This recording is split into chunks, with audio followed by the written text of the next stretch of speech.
So I've had the opportunity to meet many families in Mormon fundamentalism, and the vast majority of those families are beautiful, well-adjusted, loving families. But I won't deny that just like in monogamous marriages, abuse does happen, and when it does, women and children need help. However, not all organizations that offer that help are created equal. This was never more on display than during the days of the wicked priest-tyrant Warren Jeffs. As folks reached out for help to get away from him, there were organizations all too eager to help, but would do so with strings attached, like putting a camera in the survivors' faces and profiting off their pain for reality TV ratings, and then berating some of the survivors' religious beliefs. However, there is one organization that I feel is doing it right, and that's Cherish Families. Cherish Families was founded and is largely staffed by people from polygamous backgrounds, both practicing and non-practicing. With their deep understanding of the fears and barriers that people from our faith community can experience, they are compassionate, empathetic, and uniquely qualified to serve the Mormon fundamentalist community, all without profiting off of the survivors' pain or forcing them to denounce their religious beliefs. Today I have on Shirlee Draper from Cherish Families, and we have a discussion about how the organization was founded, how they seek to fulfill their mission, and what you can do to help if you feel so inclined. That and more on this episode of the Mormon Renegade Podcast. So a few weeks back, I told you about a new online merch store I was putting together and that I would let you know as soon as that was up and running. Well, after a few weeks of working on designs and testing it out personally, we're ready to launch. So if you go to MormonRenegade.com and click on the Renegade Supply button in the top right of the landing page, or click the link in this episode's show notes, you'll see that we have 16 items right now that you can choose from. We have shirts, hats, bags, cups, and water bottles, all with the Mormon Renegade logo, as well as a couple other designs that I think you'll find really funny. And maybe even one where I take a slight shot at BYU, but you should definitely go check that out. Now, this is just the beginning. In the coming weeks, more designs and styles will be available for purchase. Now, all the proceeds I get from this are going to go right back into the podcast. So head on over to MormonRenegade.com and press the Renegade Supply button, or click the link in this episode's show notes and get yours today.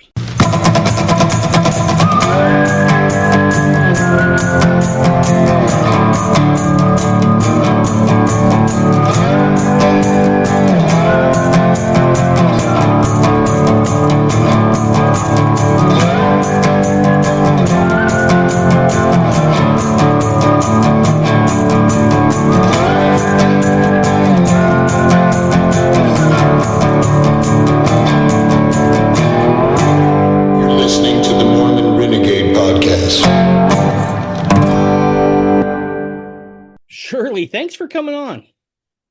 Thank you for having me.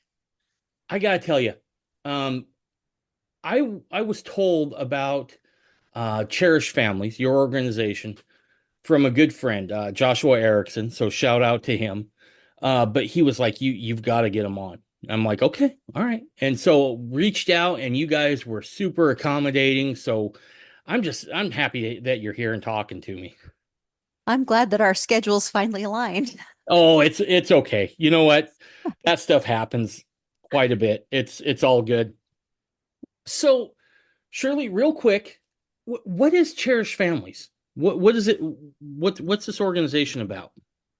We are a social service nonprofit, and we provide really any kind of social service that people from fundamentalist backgrounds might need.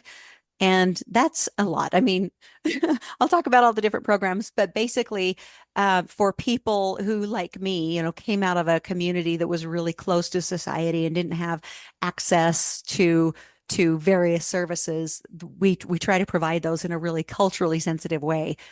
Most of us who are with the organization actually came from fundamentalist backgrounds. So we are culturally sensitive by default. We understand what somebody's fears and barriers might be to access these services. So our biggest grant is a federal department. It's a Department of Justice crime victims grant. So the bulk of your funding comes from that grant for survivors of crime. Is that what I'm understanding? So it's not the bulk of our funding, but it is our largest grant. Okay. And so it forms maybe about a third of our funding, and it is crime victim funding. So we are able to provide crime victim services to anyone from a fundamentalist background. That's safety plans, is helping them report crimes if they want, helping them have get access to justice, like going to court, or even, moving away if they need a protective order, anything like that. Okay. So, and it also provides a really unique, thing for most of us from fundamentalists. Of course, we grew up knowing that we should be afraid of government and law enforcement. And so when I was growing up, we never would have reported a crime, but we're trying to create a place of safety where people can report crimes and know that they will be respected and won't be blamed for the crimes that were committed on them. So that's a big part of our funding. Another service we provide is family peer support. So anybody who needs to access any other systems, education, housing, the economic system, how to get a bank account, those kinds of things, we have a peer support who has had similar lived experience and can help people access and navigate all of these different systems that they need to become stable and really participate fully in society. We do a lot of mental health services. We do housing. We do a lot of community education. We have a food bank and a food pantry. So, there's almost anything you can think of. We interface with all kinds of educational systems to help people get into education, get the kind of, schooling that they want. We help people navigate employment, hospital Wow. systems, all just pretty much anything anybody might need coming from our background. Holy cow. So how was this started? I mean, when was this started? What was the impetus behind this? This is a really interesting story. So, when I left the FLDS in 2004, there really wasn't an organization that I could go to and trust to help me leave. And I had four little kids, and two of them are special needs. And so, it took me 6 years between 1998 and 2004 to actually get the resources I needed to make that break to leave the FLDS group under Warren Jeffs. So I realized that there was going to be something was needed to stand in that gap. And people started showing up at my door and asking for help and staying on my couch while I tried to find them existing resources. So and I'm looking around, there were a couple of organizations that did exist out back then, but they were really anti-polygamy organizations. Their stated goal was to rescue people from their religion.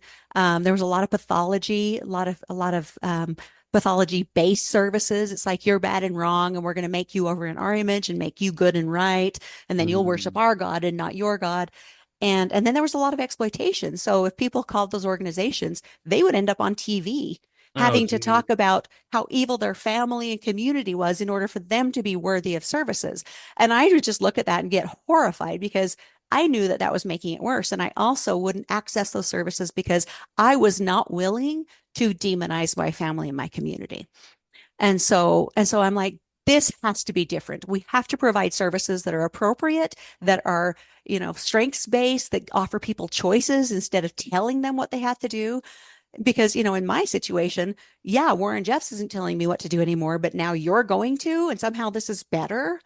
So, so I started going to school to get my bachelor in social work, and then I heard about some work that the Darger family was doing, Joe Darger and his wives, and they said, "Look, we heard you want to do this work. Here's what we think. Here's our philosophy around it." And I'm like, finally.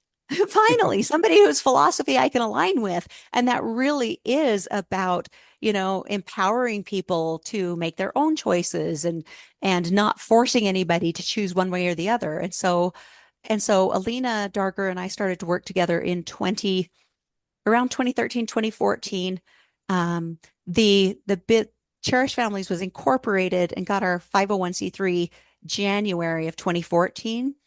And then we were working on a volunteer basis until we got our first grant, I think, in 2015, which allowed her to pay me $500 a month.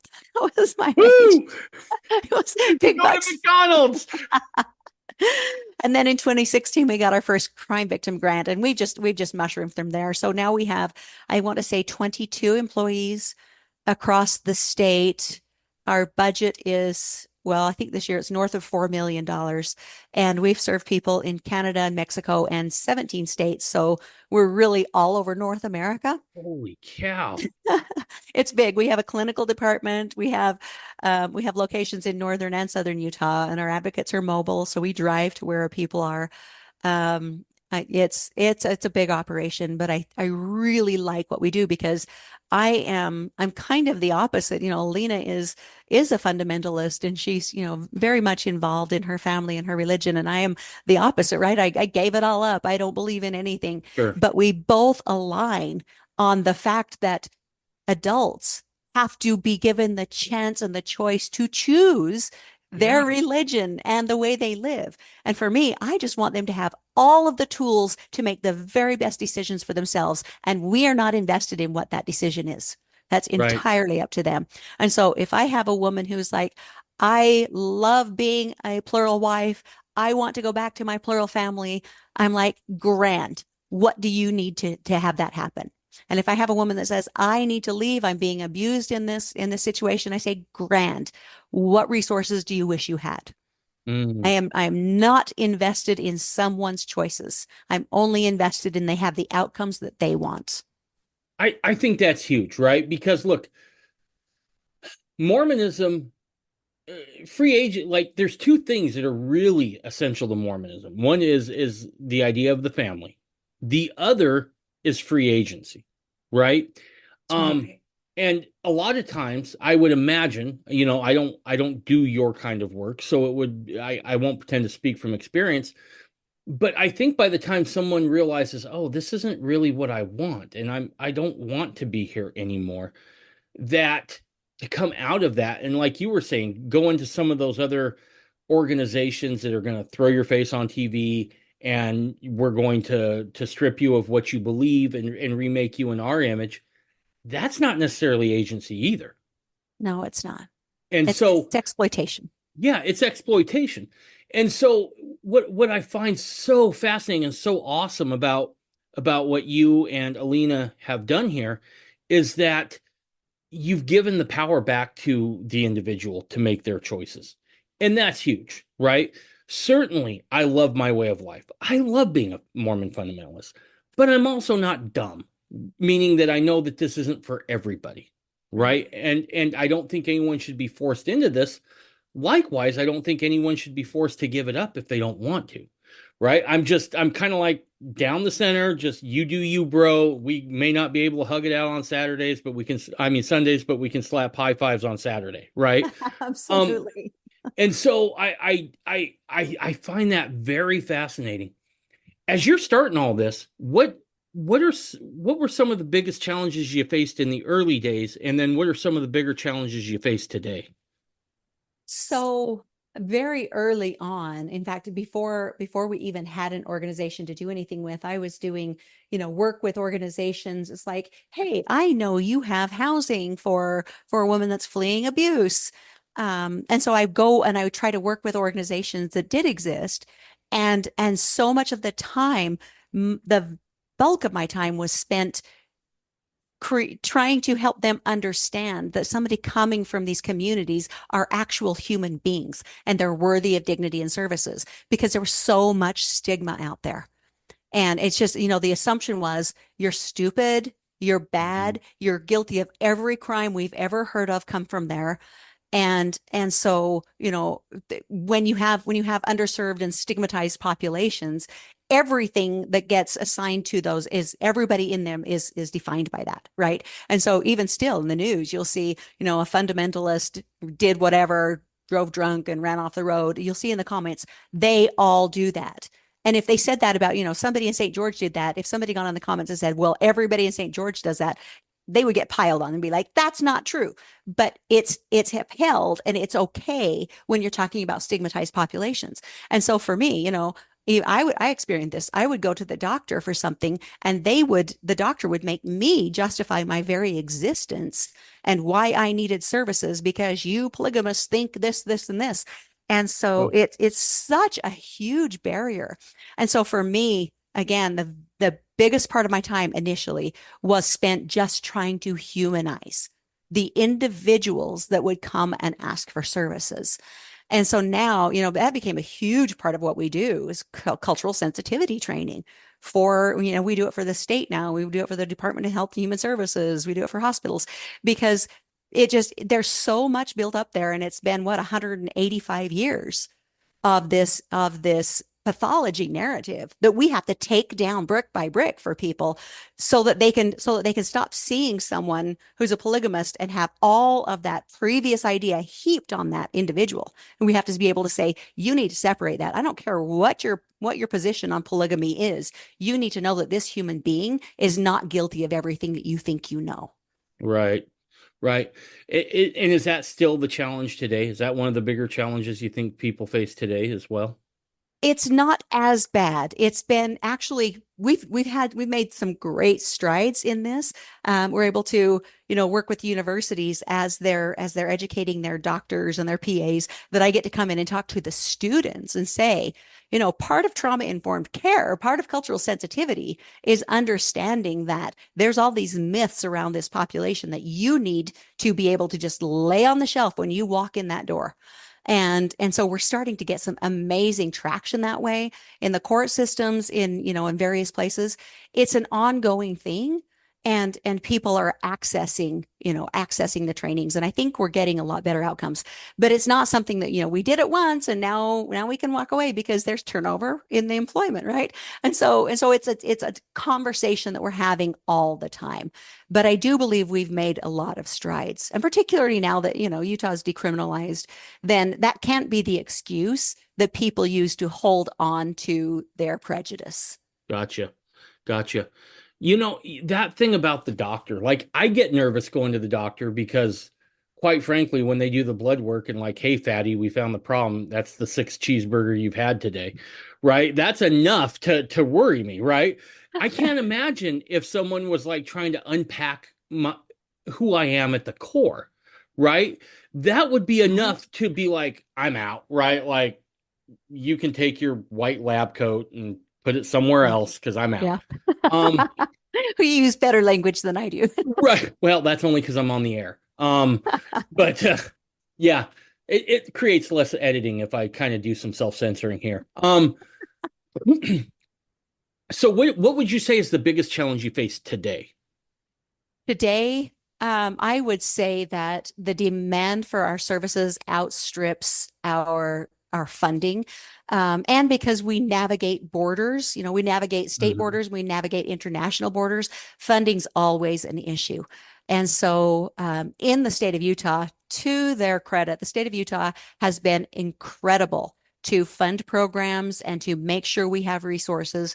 It seems like if I go to the state for anything and say, hey, here's a need, that they will figure out a way to get me the funding I need to take care of that. Now, then the state of Arizona, it's been the opposite.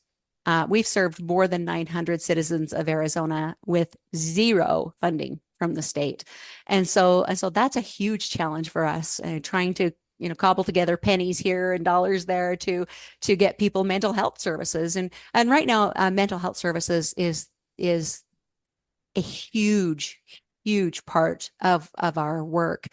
Um, I would say, what we know, particularly with the FLDS population, the structure dissolved. People were taken away from their families. People were taken away from their communities. And so the belonging needs, the identity needs just got destroyed. And that has a huge toll on people. And so right now in the FLDS, we have a suicide rate that's 960% higher than the national Oh, severe benchmark. We have a suicide, oh, I don't know. Sometimes it's a couple of times a month. Sometimes it's once a month, but I don't know that there's any family that's not been touched by suicide. And then, of course, that creates a lot of needs on its own too. We have a lot of ambiguous loss, a lot of non-death loss, a lot of, loss by death. And so mental health services is huge. And so for people who are not citizens of Utah, I don't have money except in private fundraising to actually provide those services. gotcha. When when this all comes about, right, where where someone decides, you know what, it's time for me to get out of here.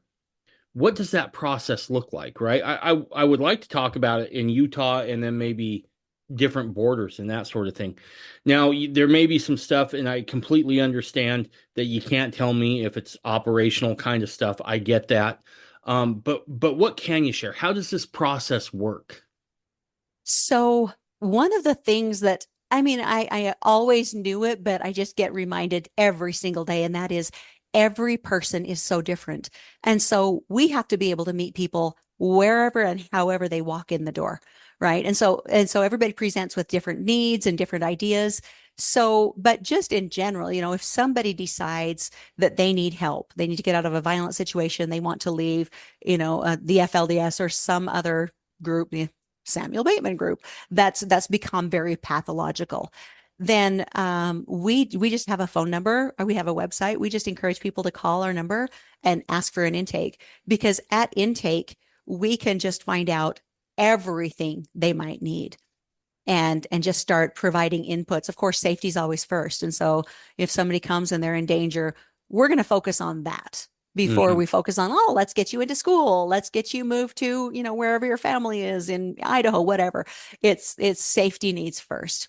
And so we always triage, obviously, and then find out what their goals are, what they want, if they want to move, if they wanted to get into housing, if they want mental health services, if education, whatever that looks like.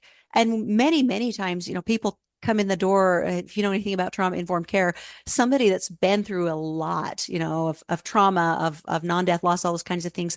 It's can be really difficult to access the thinking centers of the brain because you're in fight or flight, right? Your amygdala has taken over and you're on high alert. And so coming in the door, first of all, that takes a lot of courage. And there's always so much. I celebrate so much anybody that asks for help. And so just getting someone into a very calm place. We do like the tapping, we do things that help calm the what's it called? The limbic system, so that the thinking centers can come online, and then we start making decisions. But we don't ask people to make decisions when they come in, if they're in full on flight. It's just a Right. matter of safety. We make sure they feel safe, and then we make sure that we start addressing things as we can. So being trauma informed and having really good evidence-based programs is something that I'm very, very proud of with our organization. So yeah, it's just a matter of either walking in the door, making the phone call, getting online and saying, I need help. But more than anything else, we don't have people coming in just cold. Mostly it's people getting referrals from other clients, from other family members saying, hey, Cherish Families helped me a lot. You really ought to call them. Because that learned trust, that conferred trust, it's a big deal. We are a Sure. population of people who didn't know who we could trust, didn't know where we were going to be safe. And so if somebody says to you, that doctor is a good doctor, he treats the pigs well, we're going to go to that doctor. He's going to get overwhelmed. There's a dentist here in St. George that gets everybody because he got the reputation that he was going to treat people with respect. So everybody goes to him, literally. And so it's the same thing, with us. It's a conferred respect that we treated people well, made sure that they got what they asked for in a way that they asked for it. And so it's the vast majority are referrals of people walking in the door. Wow. What I want to go back to the mental health thing because I do think that that's really important. Um, when we start looking at that sort of thing, you said it's hard to get services for that. Is that due to funding? Is that due to the availability of qualified counselors? What are the barriers there? So the funding, when I'm talking about the funding for Arizona citizens, it's really about funding. Now, if somebody's on Medicaid or has insurance, we can get them connected with a counselor that we have vetted and they've gone through the cultural sensitivity training. We will not refer to anyone who has not proven that they can be culturally sensitive. Um, and so it's really the uninsured people who are either falling through the cracks or don't dare apply for Medicaid or something like that because, history. So those are the ones that we have a really hard time finding. And there's also a huge lack of qualified mental health providers, just right now across the United States, across the board.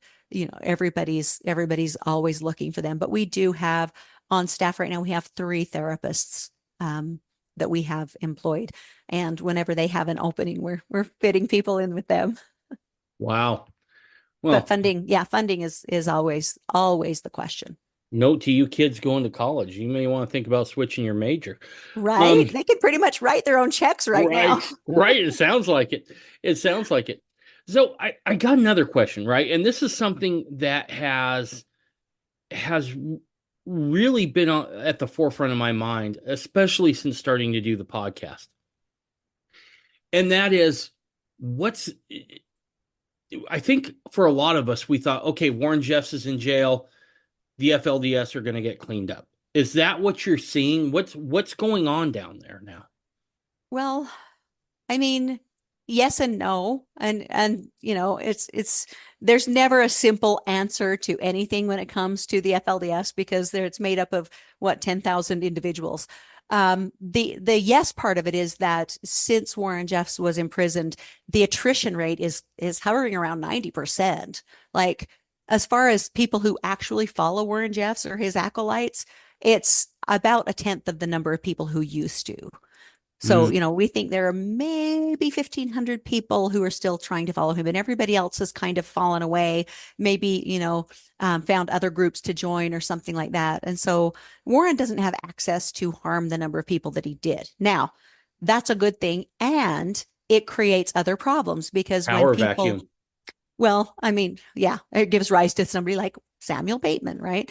But the other problem is that when people suddenly have that the loss of community and family and structure and all of the things that we had, then there's a lot of mental health issues around that. There's a lack of belonging, which drives the suicide rate.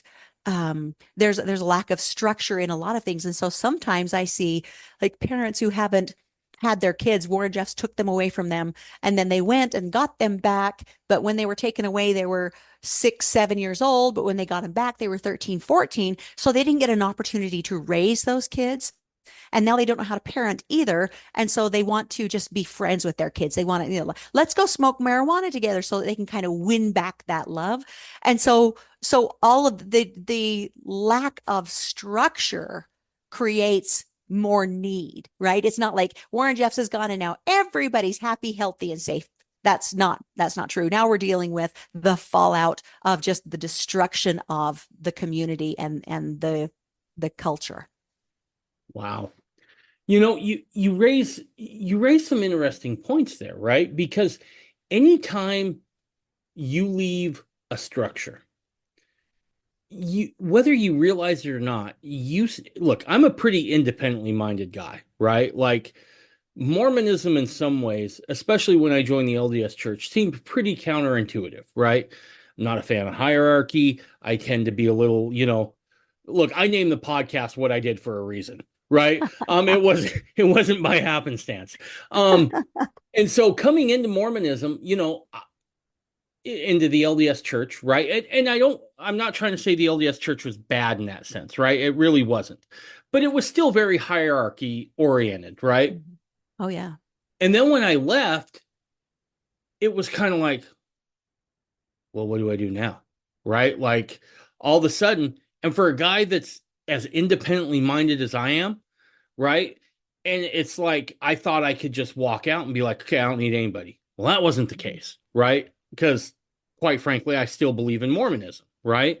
And certainly there are independents that make that work, but I think we're silly if we say we all don't need community in one sense or another, right? And also, if you're really following what Joseph was about, it's about the sense of community, right? Zion, right? And you can build that. You can have a Zion type family, but you can't have that without other people. So this idea that you can just kind of be totally ruggedly individual, some guys pull it off, right? But the vast majority, I think we recognize we need that. And so what kind of tools do you give folks who are coming out of that where they find a structure again, right? That's got to be huge, right? Yeah. Because whether we like it or not, we're all subject, I think, to a certain amount of structure being somewhat comforting, right? I go back to the normalcy bias, right? Because I'm a nerd and I don't sleep a whole lot, I read a lot. And I read a book about the normalcy bias, and it used people in 9/11, right? When those planes hit, some people stopped, turned around, went back upstairs to turn off their computer, Oh right? man.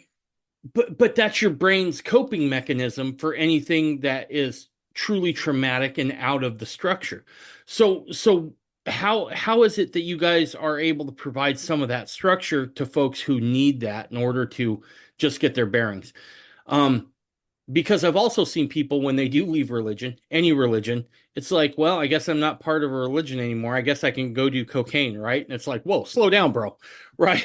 Like that Throwing the was baby never out with the bathwater. Yeah, right. I've seen it. Yeah, and that was never a thing for me because I kind of came from that kind of background and growing up. And so I knew I didn't want to go back there. But for folks who haven't really experienced any of that, I mean, how do you kind of keep them safe, right? I mean, there's got to kind of save them from themselves. I know that might sound kind of bad on the surface, but Yeah, we try not to use the rescue or save language because I think it's inherently sure. disempowering. Um, but you're absolutely right about the human need for structure and belonging, like that community. According to Maslow, that the need to belong is the number one human psychological need. Second only to safety, breathing, eating, water, right? Hmm. So that the social animal part is really kind of a higher function. I think it's Margaret Mead said she could tell when civilization started to really take off and when people were safe were because they were together. It's because you could find broken femurs that had healed. Instead of just leaving somebody behind to die, they kept them with them long enough to heal, and they could be Mm. part of the community, right? And so that's how I look at this, is this kind of an anthropological study of, if we're bringing along in our community, if we're keeping people and helping them find safety and belonging, even though they might have higher needs, that means we're higher functioning.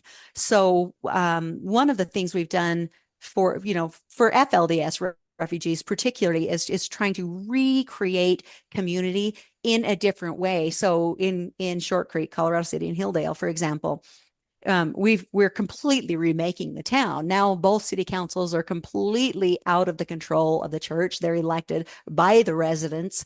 And we're building a community center. We're building parks and trails and rec centers, and we're creating all of these community events like we used to have, but not a church directed program, right? They're all civic directed. So we're bringing back art, we're bringing back music and performance and all of those kinds of things in an effort to help people reconnect in a way, however they want, in a way that they don't have to fit somebody's version of what God wants them to look at before they're allowed to participate.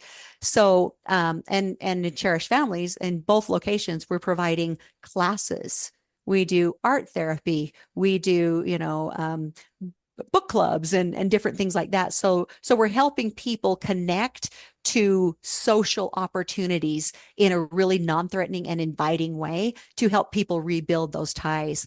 And because we don't take a position on religion and polygamy and all of that, we don't provide church opportunities Sure. because we feel like that's really invasive, particularly for somebody who's receiving services, and they start to feel like, is that a requirement for me to receive services? Do I need to go back to church? And so we're really, really careful not to offer any religious kinds of social offerings, but we do, first Christmas and letting, a Christmas craft event where all the kids come and make an ornament and decorate cookies and all those things. And we're having a just huge turnout. I think our last Christmas craft event had, if I remember right, they said 600 people come in. Holy cow. So we know that attending to social needs is really, really critical to healing this population. Whew. And that's got to take a toll on your resources as well, right? I mean, you can't put on some of those things without a little bit of jack, right? To spread around and pay for that stuff. I'm thinking like that's a lot of canvas, right? For the art thing, right? Yeah, Um, yeah. a lot of paint.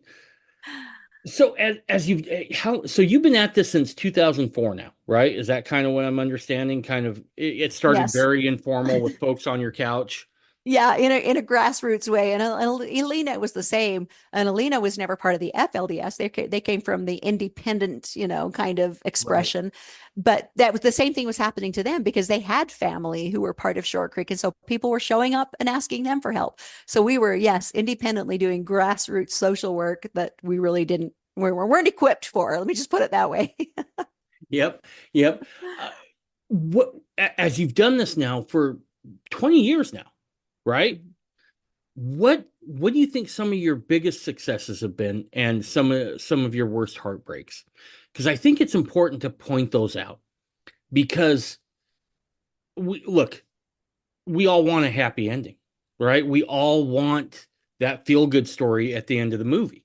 But sometimes that doesn't always work out. And I think if there's people who feel called to this, I feel like that has to be on the table to know that you know what, this isn't always going to go the way you want it to go. What have been some of your experiences there without naming names or giving away anything? Well, I'm going to start with my biggest heartbreaks because I really, really want to end on that. I want to finish up this with the happy ones. Um, my biggest heartbreaks. I don't know that I'm ever going to get over this. Anytime someone dies by suicide, I think I failed them Mm, because I didn't get the resources to them that they needed. And and I know in my brain that it's not my fault, but I convince my heart. Oh man. So, Want more from the Mormon Renegade podcast? Head over to the Mormon Renegade Rumble page to see all the videos from the podcast and the fundamental news program for free. Still not enough? Then join the Mormon Renegade Locals page by clicking the red join button, and for $5 a month, you can have access to podcast transcripts, Renegade exclusives, as well as weekly live stream show with the host Dave Sanders. Click the link in this episode's show notes today. because I didn't get the resources to them that they needed. And I know in my brain that it's not my fault, but I convince my heart. Oh man. So, um, so that always occupies a lot of my time thinking about how to make sure that we're getting the resources and getting the information out there, which honestly, thank you. Just hopefully by being on this podcast, we can let people know the resources are out there and they don't have to resort to that because getting the outreach to the people who need it, sometimes we just don't know where to look. They're right. scattered to the four winds. And so if they're completely alone and living in, Vermont, we don't know where they are, how to reach them. And so learning how to reach people is a big part of what we try to do. Now, I'm going to move on to the happy things. Um, it's for me understanding that we are changing the trajectory for future generations is such a huge, huge piece of what keeps me going. We are playing the long game. We're Mm, not here to just, be a flash in the pan and get somebody some fancy outfit and then we think we've saved them and we shove them off. We follow families for as long as they want to be followed. And for me, if we got a single mom that comes to us with 5 kids and the oldest one's not in school because they have to stay home and babysit so that the mom can work and support the family. If we get that child back in school and get them the resources we need, and we make sure they get the mental health services and the food and all of that, I know that in 20 years we're going to have an amazing member of society. And for me, that is a huge, huge thing to look forward to.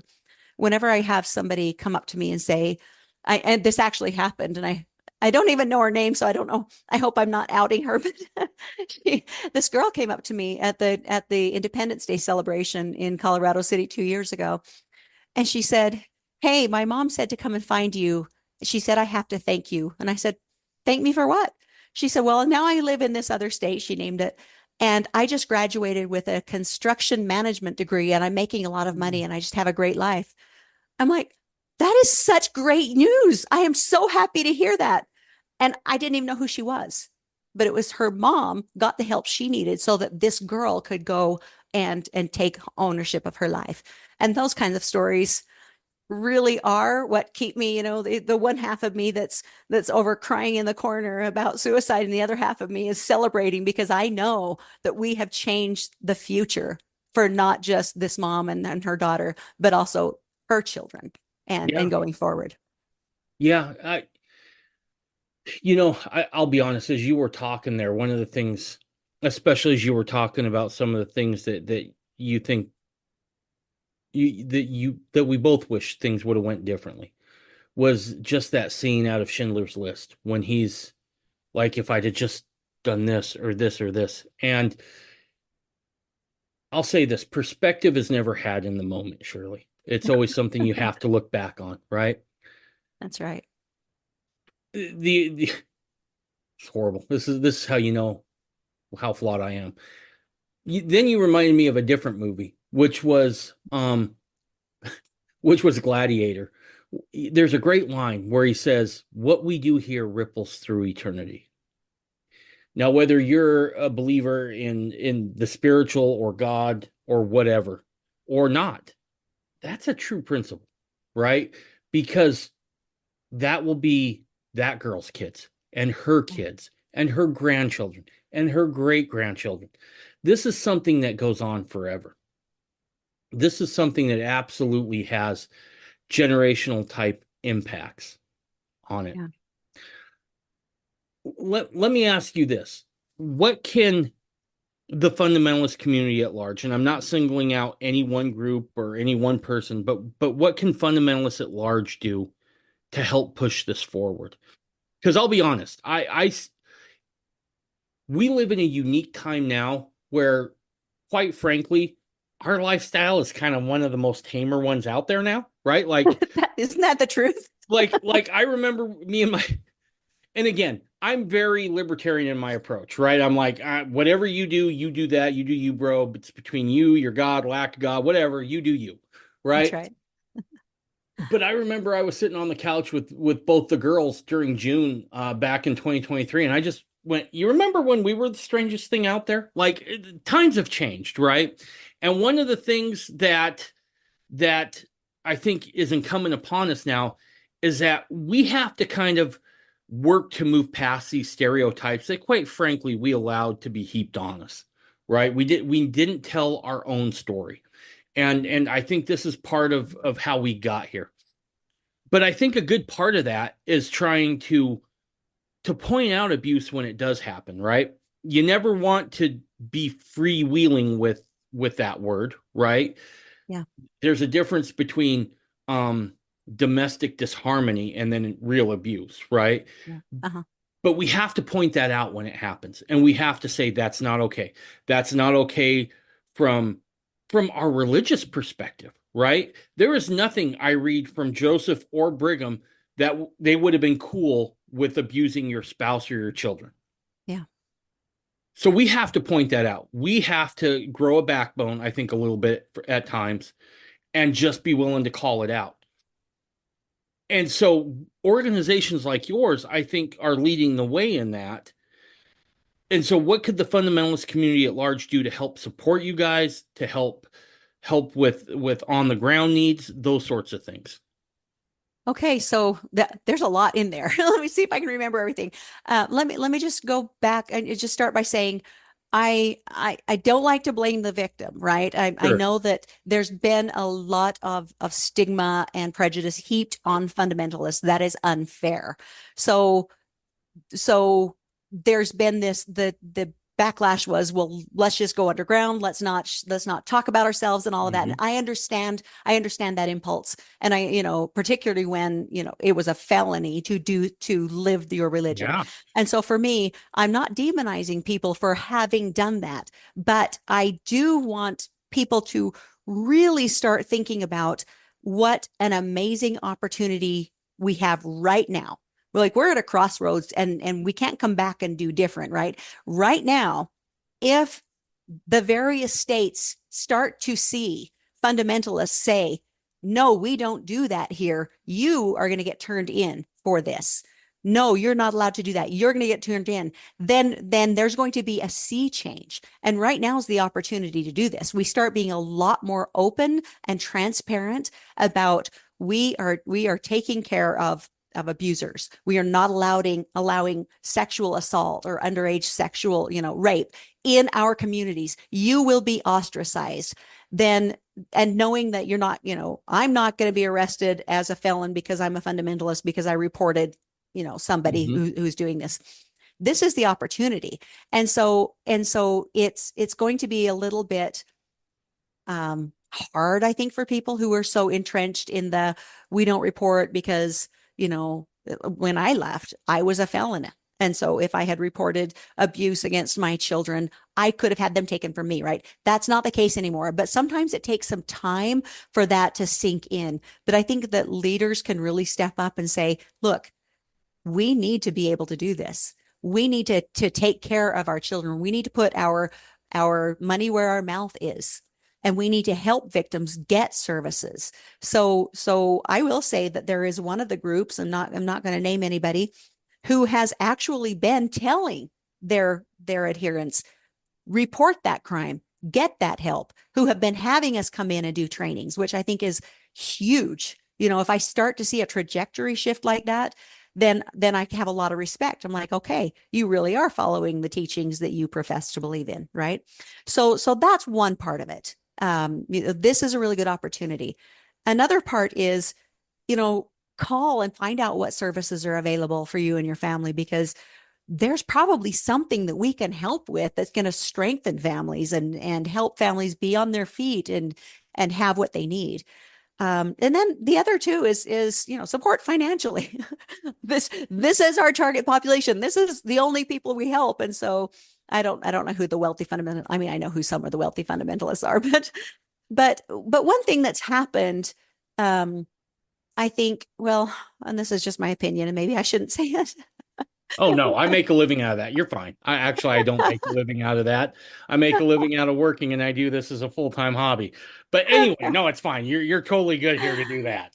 Okay. Well, I mean, one of the things that's happened is, if a woman comes and says, I no longer want to be part of that, and we facilitate her leaving, then we get a really bad reputation as the divorce agency, and you shouldn't help women leave. And I'm like, why would you want to force someone to stay?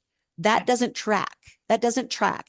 But then on the other side of it, we get tons of criticism because for other people who are anti-polygamy, the fact that we will not decry the religion, we're told you force women to go back into polygamy and you're a polygamy lover and you're upholding polygamy, and the other side is you guys hate polygamy and you're the divorce agency. And I'm like, I'm Usually, not. usually that means you're on the right track, right? If both extremes don't like you, it's been my experience, you're probably right where you want to be. My grandfather, who flew planes in Korea, said, "You're not over the target if you're not taking flack." If you're not receiving flack, that's right. And That's so I right. tend to look at that like when those times happen to me, I tend to be like, I'm over the target, right? Yeah. I've done something to irritate somebody that didn't want light shown or whatever. And Yeah. so I'm very cognizant of that. Yeah. How do you work past that with certain fundamentalists, right? Certain groups, individuals, whatever. How do you get past that idea of, gosh, they're just here to break up your family? That's what they're about. Well, we don't spend a lot of time trying to court people's good opinion. I mean, we're too busy in the first place. Good for We you. we let our work speak for itself. I think we've done enough. We were very, very active in the decriminalization. We have helped a lot of plural families receive mental health counseling to stay together because that was their stated goal, right? And so for us, it's like if we're strengthening families, if people are getting what they need so that they can be strong, they can stand on their own 2 feet, that's my record. And I don't need to go and try to change somebody's opinion about me if they don't like me. That's not my job. As Gotcha. my mom used to tell me all the time, other people's opinion of me is not my business. Right. Right. No, absolutely. I think you're right though. You just gotta let the work speak for itself, right? And look, I don't have just anybody on, right? When Joshua brought this up, I was like, okay, let's do some homework first, right? And then as I did it, I was like, oh yeah, no, this is good stuff. Um, and so you do have to let the work speak for itself. I want to go back to the decriminalization thing. Was that a debate that was everybody in the organization on board with that decision to support that bill as much as you guys did? I assume everybody was because nobody in our organization works with people unless they understand the history and fears and barriers. And when you know that the felony status is one of the big barriers for people receiving services, you have to be in support of that. I didn't hear anyone say they were not, and obviously everyone in leadership was in support of that. And I think it surprises a lot of people for me specifically because I'm quite a contradictory person. I'm a feminist and all of this Sure. stuff. I'm not a fan of polygamy. And I'm not a fan of monogamy either. I think that there's a lot of things in even the marriage, vows that are harmful to women. There's a lot of things in our expectations and structures in this country that are inherently, create second-class citizens out of women. I mean, the marriage vow, who gives this woman? It's like, whose chattel is she today, right? I have a problem with that. But I don't have a problem with somebody else deciding they want to be married. I don't have a problem with somebody else deciding that they want to be a fundamentalist. Like, that's not my business. My Right. business is how I want to order my life. And so because people know that that's how I feel, then they're like, well, why are you trying to decriminalize polygamy? I'm like, because having women live in the shadows is so much more disempowering than anything else. If a woman got married and had to live underground so that she was vulnerable to exploitation at every turn, I would be fighting to legalize marriage. Right. For me, it's like do the least harm, do harm reduction. What is it that's forcing people to be in a place where they don't have choices? And so yeah, I'm quite a contradictory person that way, but it's the same thing too, even with religion. I don't feel like I'm upholding a religious structure. I think I'm upholding people's rights as adults to make choices and bringing them out of the shadows so that they have access to medical care and education and whatever it is they need to live healthy, productive lives.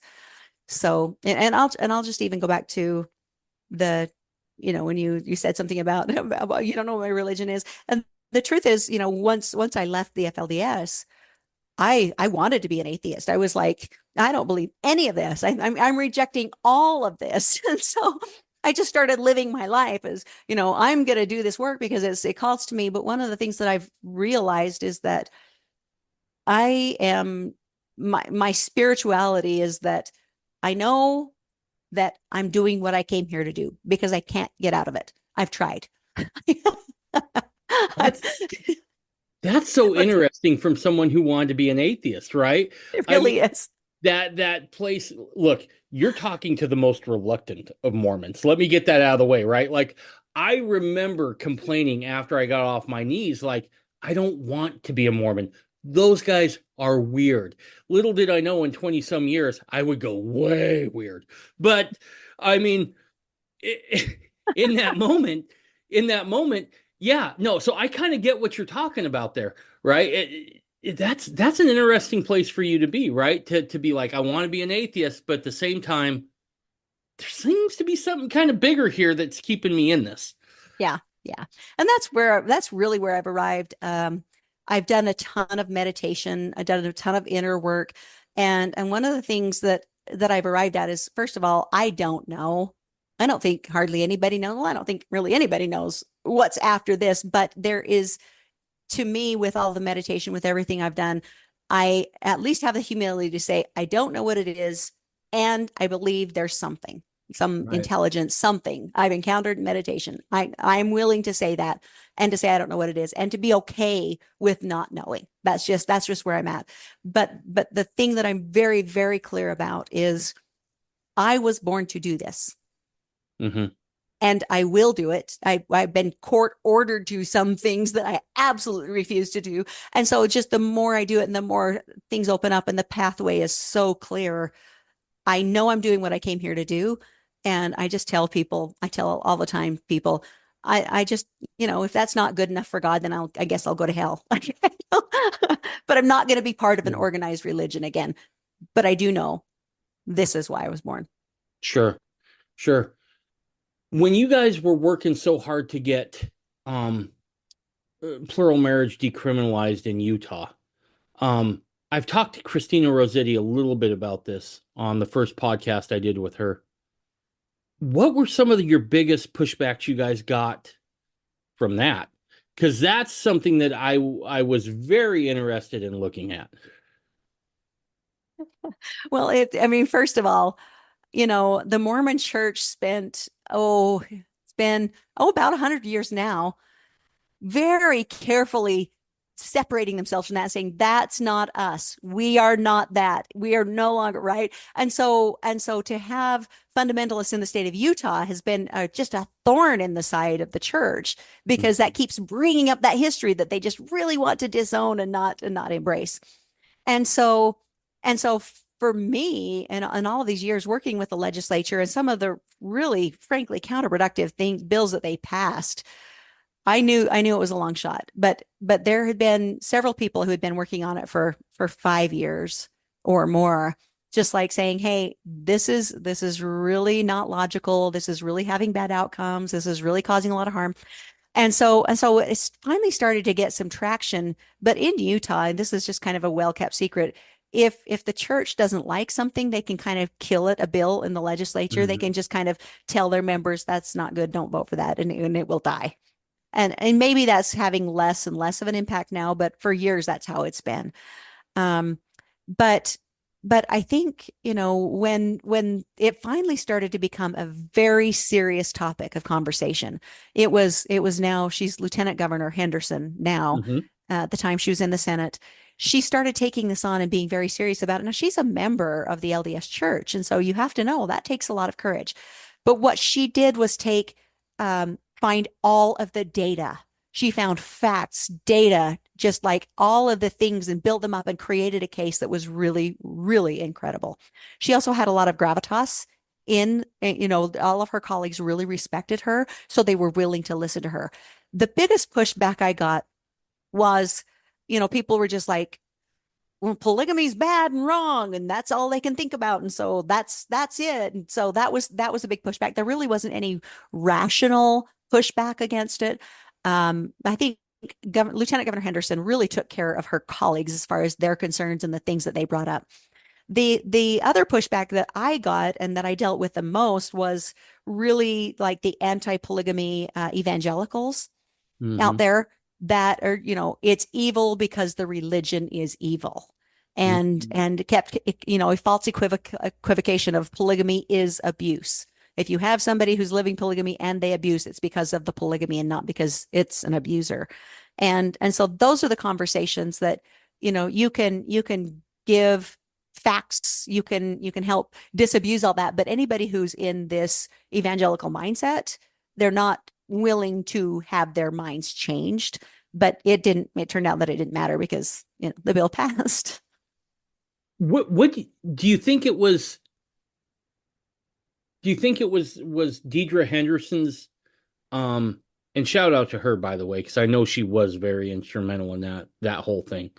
And as you said, that took an extreme amount of courage to buck the trend, so to speak, especially, you know, your church home, the whole ball of wax. Yeah. But was there anything else that you feel like was really instrumental in getting this finished up? Because it was so it changed the entire landscape of what it meant to be a polygamist in Utah. I remember when that passed, and I'm like, I'll be damned. Look at that. Um, I was really kind of taken aback. I thought there's no way this is getting done. And I watched very closely. I didn't have the podcast in those days, but I was watching really closely. What else, along with Deidre, and because I don't want to understate what she did, what else do you think really helped push that forward? Because it's a sea change, right? Right. And there had to be, before that, there had to be people who were publicly polygamous, right? So um Sister Wives, I think the show Mm-hmm. really helped people kind of get more proximate with those weird polygamists, right? And so they were in their lives, they're realizing they're actual just human beings that have needs and all the same kinds of things that we do. And so that living publicly really helped. I think the Darters, My Three Wives book really helped. Anytime people are coming out and saying, hey, we're humans, let's have a conversation, that makes a huge, huge difference. I preach this all the time with both sides of the political aisle. It's like, have a conversation with Right. people on the other side. Conversations, proximity changes everything. And so I really think that, those brave fundamentalists who are willing to just come out and say, hey, we're just people and we refuse to be in the shadow anymore. That had a huge change again, which is why I'm coming back to this: go report crimes, because that's going to make a huge difference. So that really, really helped. And then Deidre Henderson was willing to go, drove her all over the state, go into people's homes and have those conversations and find out people's experiences being, born in the back shed because they couldn't go to see the doctor, all of the things. She heard everybody's stories, and it made a massive difference. She started telling the stories, Mm. and it changed lives, it changed minds. And so I'm all for this, the transparency, the being human. It was a big deal. I also want to give a shout out to Lowry Snow, he's no longer in the legislature, but he was in the House, and was the representative who was really in charge of all of criminal justice reform. And I asked him to co-sponsor the bill with with the Senator Henderson, and he laughed. He laughed out loud. He was like, now what?" And then he stopped. He's like, "Oh, you're serious?" Because he knew, this is a big lift. But I said, just please don't answer me right now, but think about it. And he did. He went away and thought about it, and he prayed about it. And he came back and said, I have prayed and I am satisfied that this is the right thing to do, and I'm going to do it. And so, again, it takes people with real courage, real leadership to look at the real facts and go get past all of the years of stories and stigma and actually do the right thing. And I see that happen. I saw that happen with this, and some of the things the legislature has done has been really great in that way. Nice. You talked about data that Henderson went out and just compiled that data. Was there anything in that data that surprised you? No. Okay. Like I said, the fundamentalists know everything. There are no secrets from the fundamentalists. Okay. All right. I didn't. What kind of data was it? I was interested about that. What kind of data was it? Was this religious data? What are we looking at? So we're talking numbers.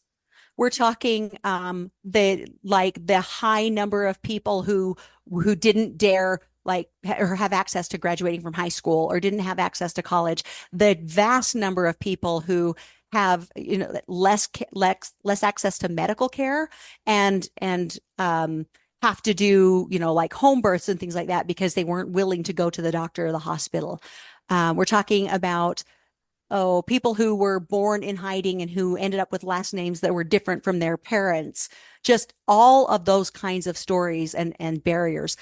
She talked to a lot of people in Short Creek, like the number of people offspring of people who were taken away from their parents in the 1953 raid and the impact that had on their lives and the lack of opportunity that came out of that. So just, real hard facts that the state hasn't really confronted up to this point. Right. I think you hit on another important piece of this, which is just kind of showing our humanity, right? And again, we got to be better about telling our own stories. Absolutely. Or else someone else is going to frame it for us. And showing that humanity. I got a good friend, probably my best friend outside of Amber and Tanya. And he's not a Mormon at all either, right? He wasn't brought up in it or anything. And when I became a fundamentalist, and after Tanya joined the family, he cornered me once. We were out to lunch. He's like, "Okay, man, what's it like?" I'm like, "What?" He's like, I knew what he meant, but I wanted him to say the words because I'm kind of an a-hole that way. I'm like, what's like? He's like, having two wives. I'm like, oh, you want the dirty secrets? He's like, yeah. It's like, okay, I'm going to give them to you. It's like being married, but twice. Right. And then just left it alone. And he was totally let down. Right. And I'm like, look, dude, it's really not that much different than you or your wife. Right. It's just another relationship that needs to be fostered, nurtured, and taken care of. But in that moment, I could see the light bulb go off, and there was later a scenario where he kind of came to my defense, right? Because he was like, no, he's just another guy, right? He just lives a little bit differently. And I think we've got to get to that point, right? Where we show our humanity, where we're willing to just be like, nope, we're just people too. Some of us are really cool and some of us stink on ice. Yeah. I don't know how else to put it, right? And It's that's a it. cross sector of humanity. And every Yeah. time you have a cross sector of humanity, you have really, really amazing people and you have some really, really crappy people. It doesn't matter where you slice this pie. And so until fundamentalists are willing to get out there and be acknowledged as humans, then they're always going to be defined by the ones that are in the news, which are the really, really bad ones, right? Right. So, for me, it's the same way. I think because I was a woman and I escaped the FLDS, that everybody thought I was going to go and just do this big expose on, on all the sex and the sex cult and everything. And I think I let a lot of people down by saying men have huge responsibility. It's not all about sex. In fact, if anything, they probably have less sex than you do because there's a religious responsibility with everything. Everything you do, there's a responsibility to your God, to your family, to your duties. There's all of these things that factor in. And not only that, but 99% of us are born into it, right? So it's not like all of these thousands of men woke up one day and said, that looks like I get to have a lot of sex, so they go become fundamentalists. These are people who Right. are raised up in this high responsibility, high demand gospel. And so it's not, everybody's like, well, did you guys have like threesomes and stuff? I'm like, I didn't even know what that was when I was in that. Like it literally was not part of our world. Right. So I think that it's really important. Again, I love that you're doing this podcast, and I think it's really important that fundamentalists come out and humanize the rest of us. I still say us, even though I'm no longer a fundamentalist, but the rest of us, right? The rest of us need to be known in society, not just the ones that are out there committing the crimes. Absolutely. Absolutely. So one last question. If do you guys like take volunteers to be boots on the ground, those sorts of things? Would fundamentalists be welcome to do that? What's the process for doing that? What can we do to help this out? Yes, absolutely. In fact, we I mean, I guess I can name them because they're great. The missionaries from I think it's called the work of God that's located in Centennial Park. We Okay. have missionaries from them come all the time and help us with all kinds of things. Yeah, we right now are building a therapy garden a big therapy garden on our building in Colorado City we could use help with. We just acquired a new location in Alpine, Utah that we could use help, with all kinds of things. So yeah, I mean, volunteers are really helpful. We'd love to have volunteers who want to do, the social kinds of things, to provide, peer group kind of stuff. And of course, donations. Donations are always lovely. Okay. But We're going to yes, get to that. Yeah. yeah. So if someone needs help, how do they find you guys? So they can call our main number, which is on the website. I could recite it, but I'll probably say it wrong. They could go to our website or and just contact us through the website and ask for help, or call any of our staff members if they have, if they have family members that have had help. But yeah, I think we're pretty responsive Okay. to people's needs. One of the things we'd really love to do is go wherever people are located. Like we've got people in Nevada and Colorado. We like to go to that location and go find out the other resources that are available and try to make them a lot more culturally appropriate and open to people from and then continue that collaboration so that we're not the only resource for somebody who's living, outside Sure. of Utah. So Sure. And then for people who want to volunteer their time, how do they go about doing that? I would go through the website as well. Okay. And then donations, I assume, through the website as well? Yeah, we can do that, or really anyway. And because you're a 501c3, that's all tax deductible too, right? That is, yes, we give the tax deductible receipts for that. Fantastic. Is there anything you want to cover that I didn't cover? Well, I mean, you did cover this, but I think it bears repeating. Just, Sure. people, let family members know who are struggling that we're here and that we can offer help. Do outreach to other people, check on people, see how people are doing. I think that just, with the pandemic and with our digital lives, we've become so much further flung, and we're not really taking care of each other. That attending need of community and things like that. Just check on each other. And if somebody's struggling, send them our way. We don't want anybody to fall through the cracks. Fantastic. Awesome. Well, Shirley, I think you guys are doing great work. Look, Thank you. I hope that everyone that listens, go get involved in this. I've been blessed to meet a good portion of folks out there who are fundamentalists. And by and large, I 99% of them aren't into child brides. They're not into the nastiness that we've seen portrayed. And Not trying to defraud the government. not trying to defraud the government. I know who you are. I've had the privilege and the opportunity of meeting. Yeah. Let's get involved with this. Because look, at the end of the day, we have to be we need to start letting our light shine on that hill. We can't hide that candle under a bushel any longer. And if you're looking for meaningful ways to serve, this is our own. These are our own people. And it's time that we kind of step up and we help them out where we can. But Shirley, this was awesome. I tell everyone this, and I mean it 100%. You've been on here once. You got a standing invitation to come back on anytime you want. You just need to hit me up, and I'll make the time to get it done. Thank you. Thanks again for coming on. I really, really appreciate it. It's been my pleasure. All right. Hang out for just 5 minutes. Bye, everybody.